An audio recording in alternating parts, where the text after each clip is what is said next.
यथोचित, जैसा उचित हो सके,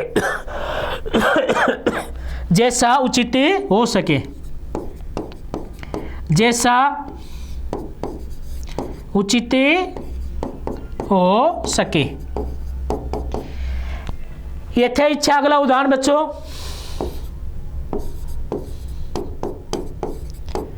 यथा इच्छा आ जाए इच्छा के अनुसार, इच्छा के अनुसार। इसी प्रकार आगे देखिए बच्चों, समास और समास विग्रह।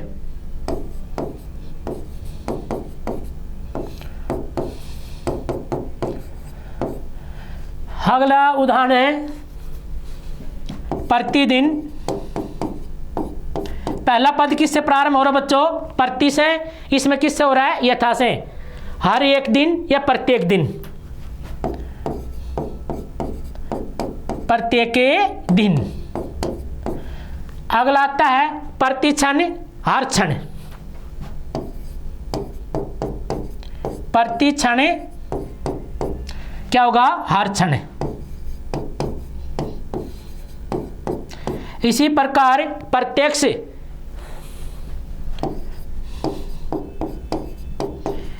HSC CET में आया था 2022 में 6 नवंबर को। प्रत्यक्ष का समास वगैरह क्या होगा? अक्षी के सामने या आंखों के सामने। तो इसका समास वगैरह करवाया था। इसमें कौन सा समास है? अव्ययभावी समास। अक्षी के सामने। अक्षी का अर्थ तो बच्चों आंख। अक्षी के सामने। प्रत्येक, हर एक।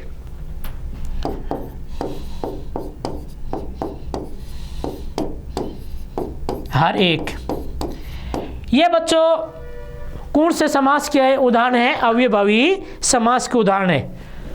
यह हमारी प्रथम परिभाषा है। सेकंड परिभाषा क्या होगी? पहला आप इसका स्क्रीनशॉट ले सकते हो बच्चों।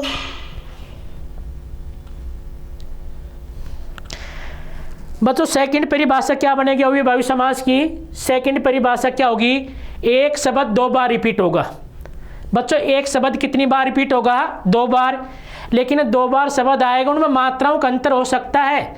अगर प्रथम शब्द में मात्रा है तो सेकंड में मात्रा नहीं हो सकती। अगर सेकंड में मात्रा है तो प्रथम में मात्रा नहीं हो सकती।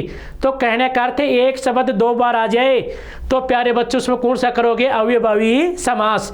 जैसे मैंने लिख दिया घर घर शब्द, घर घर। पहले मैं इसकी परिभाषा लिखा देता हूँ। सेकंड परिभाषा बच्चों क्या होगी?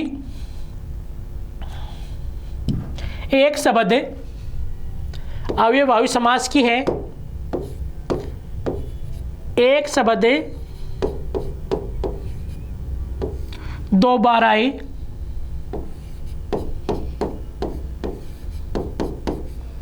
दो बार आए और वह शब्द अवयव की तरह कार्य करे। एक शब्द 2 बार आए और वह शब्द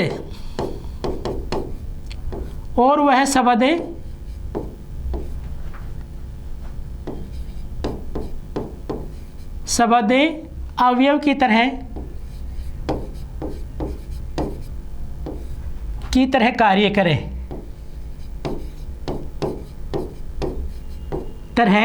करे।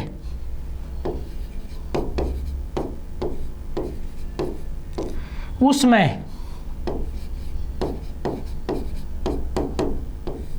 अव्ययभावी समास रहता है।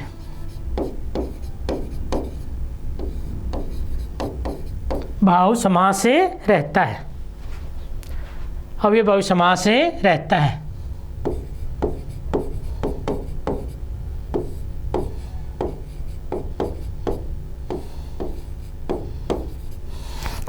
अब बच्चों देखिए, जैसे उदाहरण के तौर पर जैसे घर घर शब्द आ जाए आपके सामने, घर घर। तो घर घर कितनी बार रिपीट होगा? 2 बार। तो इसमें कौन सा रहेगा? अव्ययभावी समास। अब आपसे कहें घर घर का समास वगैरह क्या होगा? तो प्यारे बच्चों घर घर का समास होगा प्रत्येक के घर। अब बच्चा आ जाए रातों रात, राजस्थान SI में आया था 2018 में।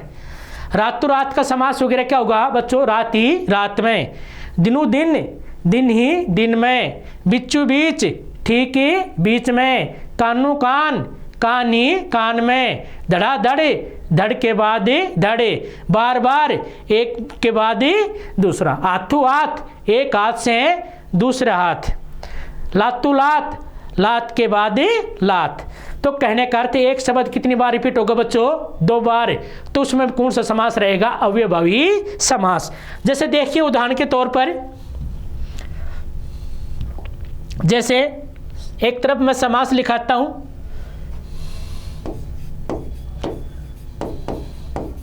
समास, सेकंड तरफ समास विग्रह,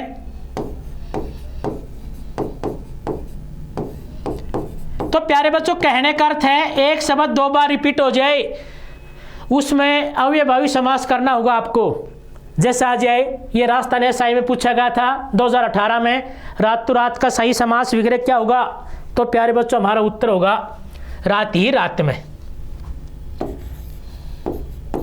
रातों रात। इसका सही समास विग्रह बच्चों क्या होगा, रात ही रात में, रात ही रात में।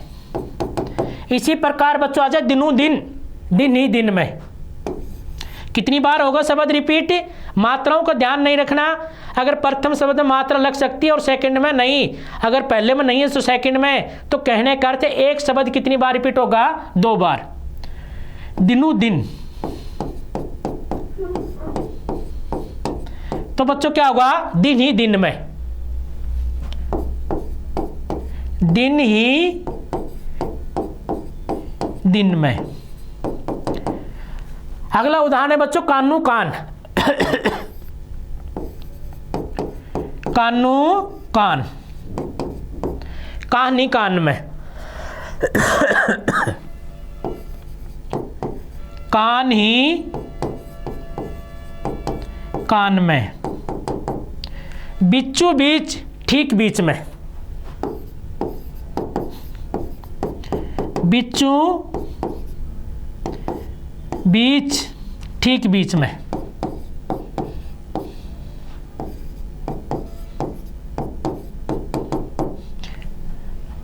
हाथों हाथ एक हाथ से दूसरा हाथ में,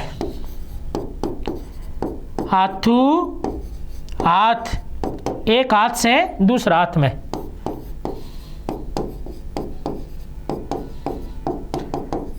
दूसरे हाथ में।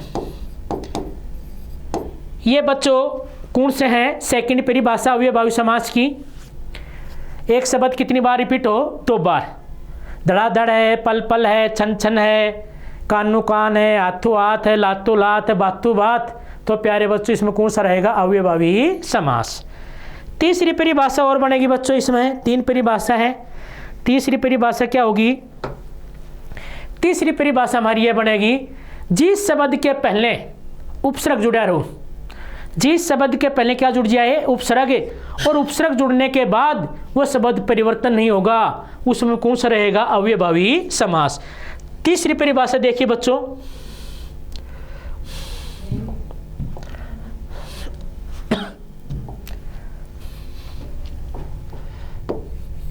जिस शब्द के पहले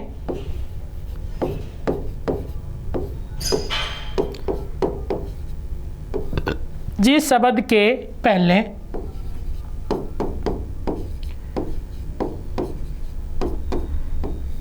उपसर्ग जुड़ा रहता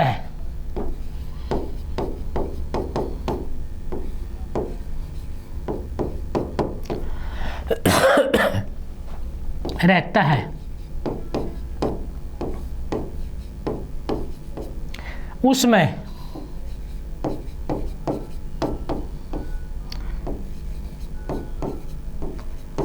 अव्ययभावी समास है। भाई बच्चों इसमें कौन सा है, अव्ययभावी समास। तो प्यारे बच्चों जैसे देखिए एक डर शब्द है, जैसे देखिए मैं समझा रहा हूं, ये डर शब्द है, ये मूल शब्द है, ये नी है बच्चों। ये डर से पहले जुड़ेगा या बाद में, तो प्यारे बच्चों नी है, ये डर से बाद में नहीं जुड़ेगा, डर से पहले, तो क्या होगा, निडर। ये क्या होगा, निडर। अब बच्चों निडर किसे कहते हैं? अगर जो पुरुष डरता नहीं उसे क्या कहेंगे? निडर। अगर कोई स्त्री नहीं डरती उसे निडरी कहोगे? नहीं, उसे भी क्या कहेंगे? निडर।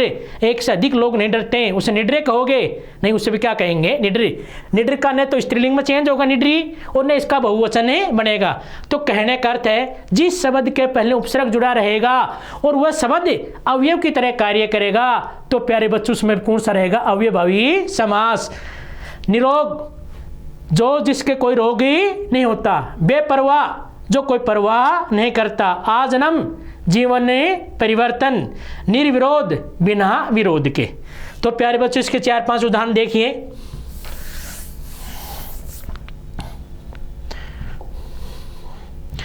एक तरफ समास है, दूसरी तरफ है समास विग्रह।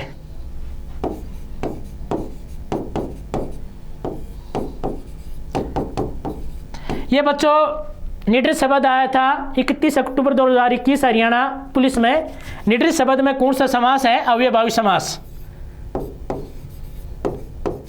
निडर और इसका विग्रह क्या रहेंगे? बिना डर के। बिना डर के। अगला उदाहरण निरोग। निरोग शब्द में प्यारे बच्चों छोटी नी नहीं आएगी, क्या आएगी? बड़ी।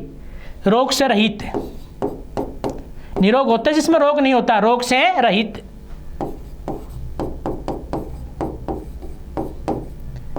निर्विरोध, जिसका कोई विरोध ही नहीं होता। 2018 में आया था राजस्थान नीट में। निर्विरोध में प्यारे बच्चों कितने उपसर्ग हैं? 2, निर और वी।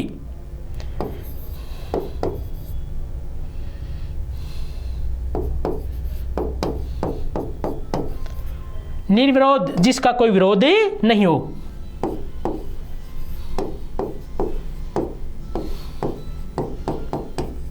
कोई विरोध न हो।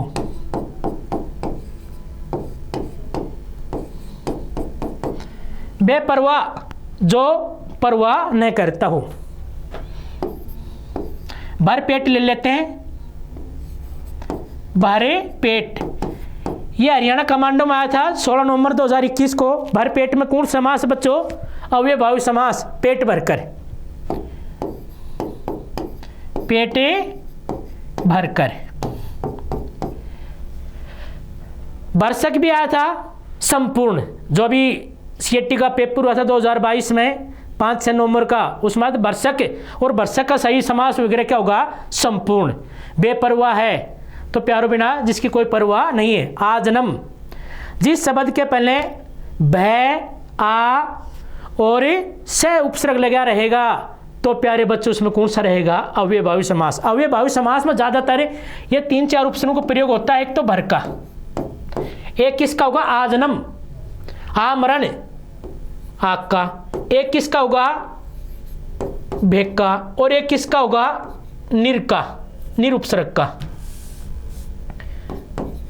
ये उपसर्ग आएंगे तो प्यारे बच्चों उसमें कौन सा रहेगा? अवयभावी समास। तो प्यारे बच्चों अवयभावी समास कंप्लीट। इसमें 3 परिभाषा होंगी। पहली परिभाषा क्या याद रखनी होगी आपको? जिस समास का पहला पद किससे प्रारंभ होगा? यथा, प्रति और प्रे और आदा तैसे, उसमें कौन सा रहेगा? अवयभावी समास। सेकंड परिभाषा क्या बनेगी बच्चों? एक शब्द 2 बार रिपीट होगा। एक शब्द कितनी बार रिपीट होगा? 2 बार। उसमें कौन सा रहेगा? अवयभावी समास। और तीसरी, जिस शब्द के पहले उपसर्ग जुड़ा रहेगा उसमें कौन सा रहेगा? अवयभावी समास। आज की क्लास हम यही समाप्त करते हैं। अगली क्लास में जो शेष टॉपिक बचे हैं समास के वो कंप्लीट कराएंगे। मैं डॉक्टर जयकरण यादव। अगर वीडियो अच्छी लगी तो ज़्यादा से ज़्यादा शेयर करना।